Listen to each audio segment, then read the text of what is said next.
না, এটা সম্পূর্ণ অসত্য। আমার নেতৃত্বে এখানে হামলা হয়নি। আমি এই মসজিদে নামাজ আদায় করতে গিয়েছিলাম, পাশেই কমিউনিটি সেন্টার আছে, এখানে আমি দাওয়াত খেতে যাব নামাজ পরবর্তী সময়ে। পরবর্তীতে আমি জানতে পারলাম যে এখানে এনসিপি নেতা নাসিরউদ্দিন পাটোয়ারি এখানে উপস্থিত আছে, যিনি নির্বাচনের শুরু থেকে শেষ পর্যন্ত এবং আজ অবধি পর্যন্ত যিনি সবসময় বিএনপি এবং বিএনপির শীর্ষ নেতা জনাব মির্জা আব্বাস, আসাদুল হাবিব দুলু সহ বিভিন্ন নেতাদের সবসময় উনি চাঁদাবাজ, মাফিয়া বিভিন্ন সময় কটূক্তি করে থাকে এবং আমাদের প্রধানমন্ত্রী জনাব তারেক রহমান সহ বিভিন্ন নেতাদের উনি হাত ভাঙার হুমকি দেন, বিভিন্ন হুমকি দামকি সবসময় দেন। তো তারই অংশ হিসেবে উনি যখন মসজিদ থেকে বের হলো, আমি মসজিদ থেকে নামাজ আদায় করে এখানে দাঁড়ালাম। পরিচিত লোকজন অনেকেই ছিল, সাংবাদিক ভাইরাও ছিল, অনেক ক্যামেরা আছে, আপনারা ওগুলো ফলো করলে বুঝতে পারবেন।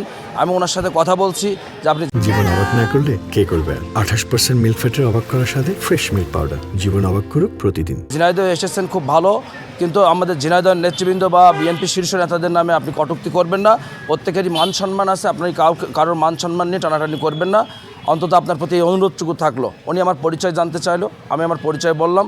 তার পরবর্তী সময়ে ঝিনাইদহের বিক্ষুব্ধ কিছু ছাত্র জনতা ওনার উপরে ডিম নিক্ষেপ করেছে এবং এনসিপির নেতৃবৃন্দের ভিতরে আপনি ভিডিও কয়েকটি লক্ষ্য করবেন, এখানে আগ্নেয়াস্ত্র পকেট থেকে, ট্রাউজারের পকেট থেকে বের করা হচ্ছে। এই এনসিপির নেতৃবৃন্দ 9mm বা অন্য যে কোনো আগ্নেয়াস্ত্র আপনারা ভিডিও দেখলে বুঝতে পারবেন, বিভিন্ন সোশ্যাল মিডিয়া অলরেডি ভাইরাল হয়ে গেছে।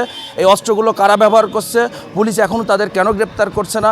মাননীয় স্বরাষ্ট্রমন্ত্রী মহোদয়কে অনুরোধ করব, 5 আগস্ট পূর্ববর্তী সময়ে সারা বাংলাদেশে যে ভারী অস্ত্রগুলো গায়েব করা হয়েছিল পুলিশের কাছ থেকে, সেই অস্ত্রগুলো কোথায় আছে, কারা ব্যবহার করছে চিহ্নিত করে তাদের দ্রুত আইনের আওতায় নিয়ে আসতে হবে।